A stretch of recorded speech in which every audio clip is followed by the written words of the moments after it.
দোকানে ক্রেতাদের উপচে পড়া ভিড়। কেউ কিনছেন বিদ্যুতের তার, কেউ কিনছেন বৈদ্যুতিক বাতি, আবার কেউ এসেছেন মুঠোফোন মেরামত করাতে। চোখে না দেখলেও প্রবল ইচ্ছাশক্তি আর মনের আইডিয়াতে ক্রেতাদের চাহিদা মেটাচ্ছেন দৃষ্টি প্রতিবন্ধী আমিনুল ইসলাম।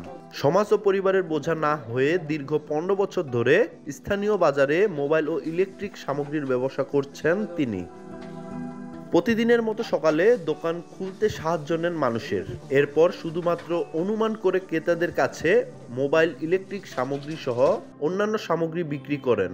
চোখে না দেখলেও পণ্য হাতে নিয়েই বর্ণনা দিতে পারেন তিনি। ব্যবসা পরিচালনার পাশাপাশি আদায় করেন 5 ওয়াক্ত নামাজ। কোম্পানির কাছে কোনো মাল যখনই আমরা নেই দোকানে, উনি ছেলে নিজের হাতে সব কিছু গুছায় নেন। ওনার এখানে মানে কম মূল্যে বিভিন্ন ধরনের জিনিস ইলেকট্রিক সামগ্রী পাওয়া যায়। অর্ধেক পাউডারে দ্বিগুণ উজ্জ্বলতা।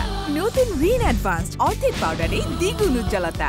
আমি ওনার কাছে টাইপ সি চার্জার চাইলাম আসে, আর সাথে সাথে উনি আমাকে টাইপ সি চার্জার বাইর করে দিল। 12 ওয়াট ভল্ট বাইর করে উনি দিয়ে বলছে এই ভল্ট ভালো 3 ঘন্টা জ্বলবে। হাত দিয়ে তাকাইলে বুঝতে পারে যে এটা 400 এমপিআর বা 2000 এমপিআর 1200 এমপিআর, এটা সে বলে দেয়।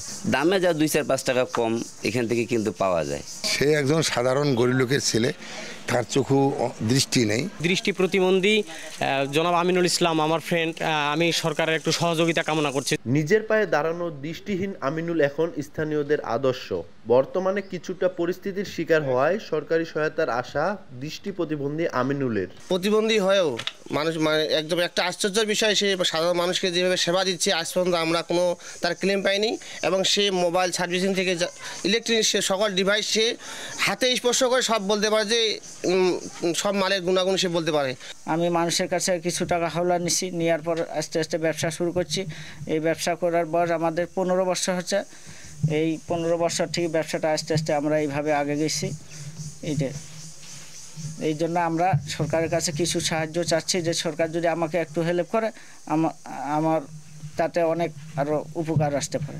সমাজসেবা কার্যালয়ের কর্মকর্তা বলছেন, আমিনুলের এমন উদ্যোগ সমাজে ইতিবাচক প্রভাব ফেলবে। তবে সহায়তার আবেদন করলে পাশে দাঁড়ানোর কথা জানান এই কর্মকর্তা। প্রতিবন্ধী হওয়া সত্ত্বেও ইলেকট্রনিক্স জিনিসের মেরামত করে তার জীবিকা নির্বাহ করছে এবং সে কারো কাছে হাত পাচ্ছে না। আসলে সমাজে এটা একটা খুবই ইতিবাচক এক ধরনের প্রভাব ফেলবে বলে আমরা মনে করি। আর আমাদের কাছে উনি যদি আমাদের আরেকটা কার্যক্রম আছে, প্রতিবন্ধীদের ঋণ সহায়তা একটা আমরা করে থাকি, বিনা সুদে ঋণ।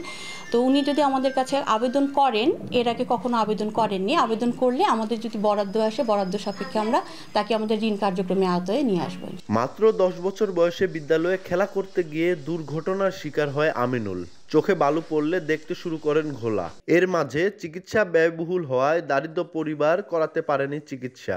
বর্তমানে ব্যবসা প্রতিষ্ঠান পরিচালনার মাঝে বিয়ে করে 2 সন্তানের জনক হয়েছেন দৃষ্টি প্রতিবন্ধী আমিনুল ইসলাম।